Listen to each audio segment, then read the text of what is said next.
비극적 세계관이 잘 나타나고 있습니다. 싫어하는 인생 공부 송희복의 서정시 비평. 안녕하십니까, 송희복입니다. 오늘은 일본 시인 이시카와 다쿠보쿠의 시에 시라기보다는 단가라고 해야 되겠네요. 귀뚜라미가 우는을 놓고 공부하겠습니다. 그러면 짧은 이 시를 들어보시죠. 귀뚜라미가 우는 이시카와 다쿠보쿠. 귀뚜라미가 우는 그 옆에 놓인 돌에 나는 쭈그려 앉아서 울다가 웃다가 중얼거리네. 잘 들어보셨습니까? 단가라고 하는 것은 우리나라에서는 시조를 가리킵니다. 시조란 말이 생기고 일반화되기까지 단가라고 했습니다. 그러면 가사를 장가라고 했습니다. 긴 노래, 짧은 노래. 시조가 3장 6구로 된 짧은 노래죠. 시조란 명칭이 생기고 그 이후에 판소리가 또 성행하게 되는데, 판소리에서도 단가가 있습니다. 판소리가 워낙 길지 않습니까? 그러나 판소리를 연행하기 위해서 목을 푸는 과정에서 짧은 노래를 부르는 게 있습니다. 판소리를 본격적으로 하기 전에 목을 푸는 짧은 노래, 이것을 또 단가라고 합니다. 그러니까 시조를 두고 단가를 하는 것과 또 성격이 전혀 다르죠. 그러면 일본에서는 단가라고 뭐라고 하느냐? 일본에서 단가라고 하는 것은 일본말로는 발음은 단카, 표기도 단카라고 합니다. 일본 시가를 조금 총칭을 해서 넓은 범위의 일본 고유의 시가를 와가라고 하는데요. 평화롭다 할 때 화자에다가 노래 가자를 붙여서 와가라고 합니다. 그리고 일본말로 읽으면 와카가 돼요. 와카. 화가가 와카가 되거든요. 조화롭다 평화롭다 할 때 화자는 일본을 지칭하는 경우가 많이 있습니다. 일본의 고유한 복장을, 일본 옷을 와후쿠라고 합니다. 화복, 와후쿠. 여러분이 잘 아는 기모노도 거기에 포함되고요. 일본 전통의 음식을 화식, 일본말로는 와쇼쿠, 일본 고유의 노래를 와카 이렇게 합니다. 와카 중에 하나가 단카입니다. 자기들의 어떤 정형 율조가 있습니다.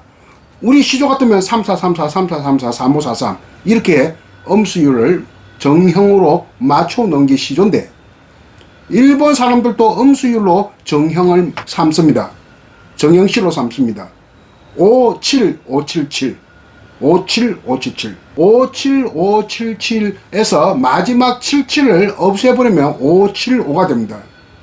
18세기에 드디어 이 마지막 77도 길다고 하고 77을 없애버리면서 575를 확정시킨 게 바로, 그러니까 17자 짧은, 아주 짧고 짧은 노래를 하이쿠라고 합니다. 그러니까 하이쿠는 생겨난 지가 300년이 안 됐지만 이 와카, 즉 단카는 굉장히 오래됐다.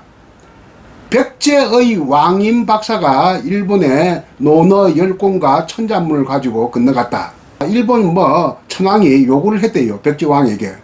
우리에게 좀 문물을 좀 전해달라 해서 한 사람을 보내는데, 논어 10권을 책을 가지고 또 그리고 천자문을 가지고 일본에 가서 일본 사람들에게 처음 유학과 한문을 전한 사람이 있다는데 왕인입니다. 왕인 박사라고 하는데 우리나라 문헌에는 그런 사람 이름 안 나옵니다. 근데 일본의 가장 오래된 역사책 고사기, 일본 서기 그런 책들을 보면 이 왕인 박사가 나오는데, 한자로는 왕인이라고 쓰지만 자기 일본어 이름으로는 와니라고 하는 이름이 나오는데, 올해가 계산을 해보니 왕인 박사가 한반도에서 해내탄을 건너 일본을 간 해가 올해가 1739년이 되었습니다. 하여튼 이 사람이 실존 인물인지 아닌지도 몰라요. 우리나라에서는 전라남도 영암에서는 출생지가 있다는데 그것도 알 수가 없고, 그럼 무엇을 근거를 하는지 나는 잘 모르겠어요.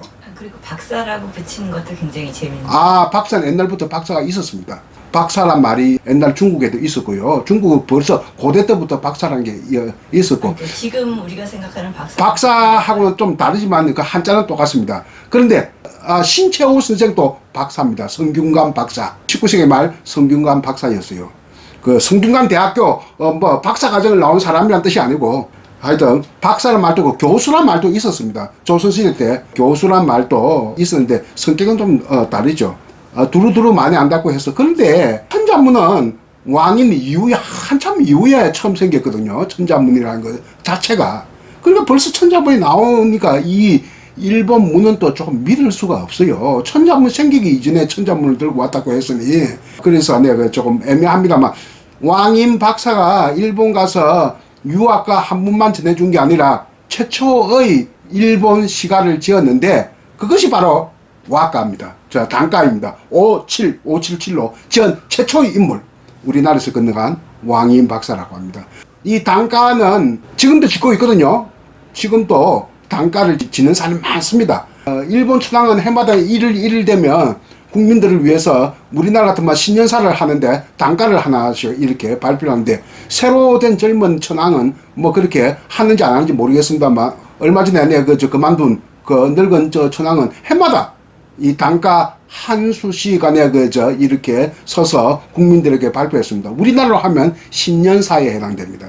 그만큼 일본은 국왕부터 시작해가지고 밑에 일반 백성들까지 단가를 아주 사랑하는데 최초로 지은 단가 작가가 왕인 박사다. 그러니까 1700년 넘었다 역사가. 근데 하이쿠는 아직 300년도 안 됐다.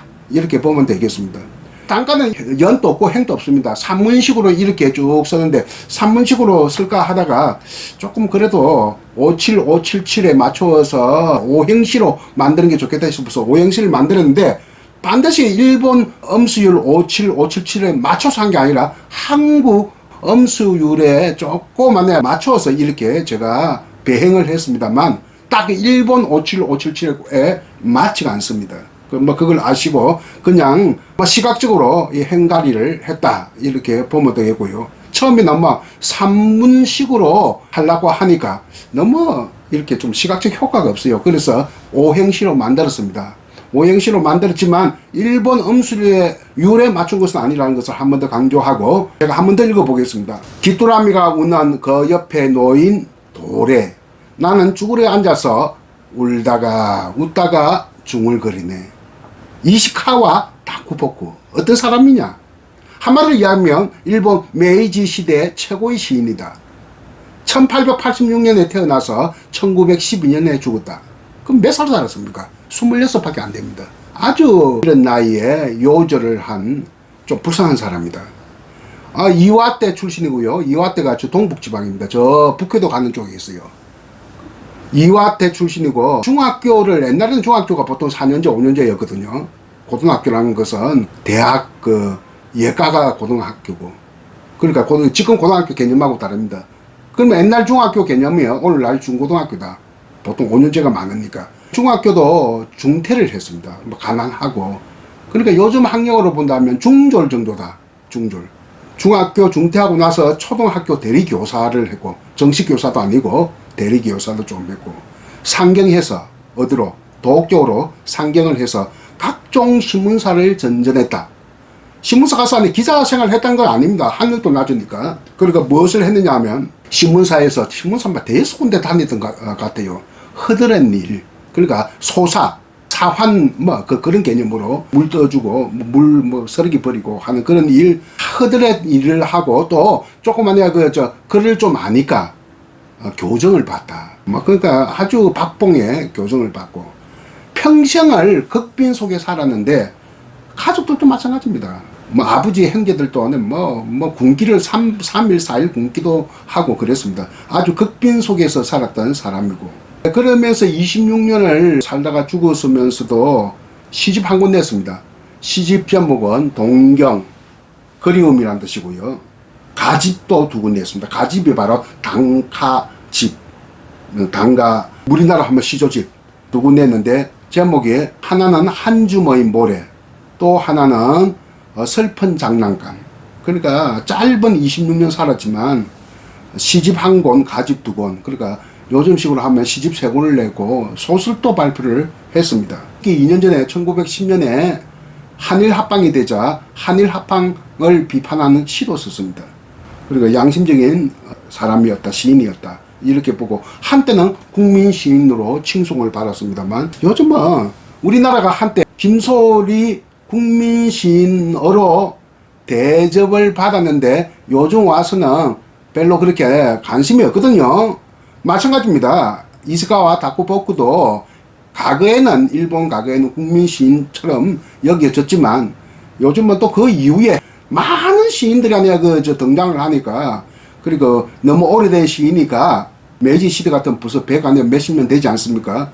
또 시기적으로 멀어지니까 관심도 멀어진다. 뭐 김소월도 마찬가지다. 김소월과 이스카와 다쿠보쿠를 연결시키는 경우가 많지만 딱 연결되지 않습니다. 뭐 김소월이 다쿠보쿠에 영향을 받는 것도 아니고 또 그리고 시가 또 비슷비슷한 게 있는 것도 아니고 다만 비슷한 게 있다면 한때 국민 시인이었다는 점과 김소월의 한의 정서를 드러낸 그런 시인이었다면 우리나라 뭐랄까 한때 어떤 뭐랄까 민족 정서라고 하거든요. 한이라고 하는 한자는 한자에 있는 말인데 마음 신방에 뿌리 근자 할 때 그러니까 마음의 근저 마음의 밑바닥에 깔려 있는 조금 엄습한 어두운 그림자 같은 그늘 같은 그 마음을 한이라고 하는데 뭐 중국에도 그러면 한이 있습니다만 중국 사람들은 한 이런 말 잘 안 쓰거든요. 그런데 우리에게만 많이 쓰는 것은 한의 관념이랄까 감정 체계가 우리나라 사람들에게 그동안 쭉 세월 수백 년 거쳐오면서 토착화 되고 정신세계에 풍화작용을 일으켰다 하는 겁니다. 그래서 김소월의 한의 정서, 근데 김소월의 한의 정서만 있는 게 아닙니다. 굉장히 밝은 어떤 정서, 신명, 무슨 낙관 이런 것도 있거든요. 그런 것을 이제 발견 못하는 게 문제인 겁니다. 그런 것을 또 우리 국민들에게 많이 가르쳐줘야 되는데 그게 비평가들이 아주 인도하지 못하고 있는데 이시카와 다쿠보쿠는 한마디로 얘기해서 모노노 아와레 일본의 미의식 한 5가지 중에서 제일 중요한 것 중에 하나인 모노노 아와레 모노라고 하는 것은 산물을 말합니다. 산물을 통해서 모노의 산물의 아와레 애련 글자 그대로 해석하자면 산물의 애련함 에도 시대의 일본의 국학자가 모든 왁가는 모노노 아와레를 아는 데서부터 비롯한다 이런 유명한 말을 남긴 적이 있거든요. 그만큼 일본의 시가, 왁가, 단가 이런 데에서는 모노노 아와레가 아주 중요하다는 이야기인데 모노노 아와레가 뭐냐? 한 3가지만 이야기할게요. 시간 관계상. 첫 번째는 계절이 바뀌는 데서 오는 무상감, 덧없음. 어떤 계절이냐 하면 겨울에서 봄 바뀌고 봄에서 여름 바뀌는 것은 해당이 안 됩니다. 여름에서 가을로 가는 거, 가을에서 겨울로 가는 거. 그러나 또 계절의 추위에서 오는 정치, 가라앉는 감정의 정치, 다운하는 정치, 업하는 것은 아니고 겨울에서 봄이 되면 그 업하죠. 그 업이 아니고 다운하는 가라앉는 감정, 정치 이런 것들이 첫 번째고 두 번째는 에벨이고 살다 보면 반드시 그 주변 가족이나 친지, 지인들 중에서 갑자기 죽는 사람들 많이 있습니다. 그러나 그 주변 인물이 사랑하면서 이별해야 하는 그 괴로움, 고통, 불교에서 말하는 에벨이고 인생의 그 사별이나 애도 뭐 이런 것들이 두 번째 모노노 아와레고 세 번째는 불우한 자신의 처지를 비관하는 내용, 자신의 처지에 대한 비탄 이런 것들이 세 번째 모노노 아와레 정서인데 슬플 애자를 쓰기도 하고 아와레 할 때 한자를 뭐 불쌍하다 할 때 련자를 쓰기도 하는데 이거 두 개 합해버리면 에른이 됩니다. 에련. 유치한 시에도 나옵니다. 에른에 물들지 않고 뭐 이런 말이 나오는데 뭐 그냥 슬픔과 불쌍함, 가련함, 슬프고도 가련함, 또 뭐 자기 연민 이런 것이 아와레라고 보면 됩니다. 모노노 아와레 산문을 통해서 슬프고도 불쌍한 감정, 타인에 대한 불쌍함도 있고 나 자신에 대한 불쌍함, 자기 연민 이런 것도 있는 것을 모노노 아와레라고 하는데 김소월의 한의 정서와 이시카와 다쿠보쿠의 모노노 아와레가 서로 통할 수 있다는 것. 한번 봅시다. 귀뚜라미가 운다 했으니까 여름에서 가을로 계절감의 추위를 나타내고 있다. 그러면서 갖게 되는 정치가 나타나고 있습니다. 무상감이라고도 할 수 있겠죠. 귀뚜라미가 우는 그 옆에 놓인 돌에 조그만 돌입니다. 나는이라고 하는 것은 원문에 없습니다. 동양의 언어와 서양의 언어가 딱 차이 나는 것 중에 하나가 서양의 언어는 뭐 영어 도구 불어는 반드시 주어가 들어가야 돼요. 주어 없는 그 없습니다. 라틴어는 뭐 주어가 한 번씩 생략돼 많이 되지만 영어 같은 것은 절대 주어가 빠지면 안 되죠. 근데 우리 동양의 언어, 한국어, 일본어, 중국어는 주어는 뭐 없을 됩니다. 문맥상 주어 뭐 너 학교 가니 분명히 넣을 필요 없죠. 학교 가니 그래 학교가 이렇게 하지 나는 학교가 이렇게 하지 않거든요. 이 주어가 빠뜨려져 있는 것을 내가 주어를 복원시켰습니다. 일단 주어는 생략되고 잠재된 주어 나는 자전적 화자다. 이시카와 다고보고 자신이다. 이렇게 보면 되고요. 나는 쭈그려 앉아서 울다가 웃다가 중얼거리네. 비극적 세계관이 잘 나타나고 있습니다. 비극적 세계관이 뭐냐 하면 존재론적인 자각이 불가능한 데서 시작된 세계관. 뭐 그런 것이 비극적 세계관입니다. 서양에서 비극적 세계관이라고 하는 것은 신의 부재에서 오는 세계관이라고 보통 이야기를 하는데 동양에서는 뭐 그 신의 개념이라는 것이 그렇게 아니에요. 그 압도적인 개념이 아니거든요. 일본 같으면 온갖 잡신들만 우글거리지. 불교는 또 웃다가 부처는 또 저 신도 아니란 말입니다. 그러니까 존재론적 자각 이 불가능한 데서 오는 이 세계관이 비극적 세계관이에요. 또 하나는 현실에 적극적으로 대처할 수 없고 개입할 수 없는 세계관. 현실적으로 나는 더 이상 할 수가 없다. 도저히. 이것이 비극적 세계관이라고 할 수 있겠습니다. 이 비극적 세계관을 잘 보여주는 시가 이 귀뚜라미가 우는인데요. 그러니까 시적하자는 어려운 현실에 처해져 있고 그 현실을 극복할 수 있는 힘의 능력을 지금 상실된 상태니까 아주 비극적인 인물로 지금 묘사가 되고 있는 겁니다. 그러니까 울기도 해보고 웃기도 해보지만 아무것도 도움이 안 되거든요. 울음도 도움이 안 되고 웃음도 도움이 안 되니까 이 울음과 웃음이 모두 현실의 어려움을 해소하거나 해결할 수 없기 때문에 그래서 결국 중얼거린다. 중얼거림. 원문에 보면 물언이라고 나왔습니다. 사물 물자에다가 말씀 언자 물언이라고 나왔는데 우리말로 하면 중얼거림에 가깝습니다. 이 중얼거림이라고 하는 것은 혼잣말이거든요. 영국에서 말하는 독백이거든요. 독백 반대말은 뭡니까? 대화 아닙니까? 대화가 존재하지 않는다는 것은 공존하지 않는다는 이야기죠. 뭐가 나와 세상이 공존하지 못한다. 나와 세상 사람이 공존하지 못한다 하는 것을 나타내기 때문에 굉장히 이 시는 뭐 그 당시에 실존주의가 일본에 없었습니다만 서양에는 있었습니다. 닐케도 실존주의 시인이라고 하지 않습니까? 그러나 실존적 상황에 대한 엄울한 내면 풍경이 잘 나타나 있다. 울다가 웃다가 중얼거린다 했으니까 실존적 상황에 처한 엄울한 내면 풍경이 잘 반영된 그런 시다. 얼마나 굶었던지 며칠 굶고 나서 어느 날 마당을 바라보니까 개 역시 꼬리를 흔들 때 개도 며칠 굶은 거 아니에요. 사람을 굶으면 개도 굶지. 꼬리를 흔들면서 아주 반갑게 자기를 바라본 거야. 똑같이 굶는데 너 굶고 나 굶는데. 그래서 굶주려서 나를 보는 개의 면상 좋구나. 얼굴이 좋구나. 굶주린 개의 얼굴을 통해서 나의 실존을 자각하고 있는데 이 어려운 현실을 해학적으로 뛰어넘으려고 하는 그런 노력도 보입니다.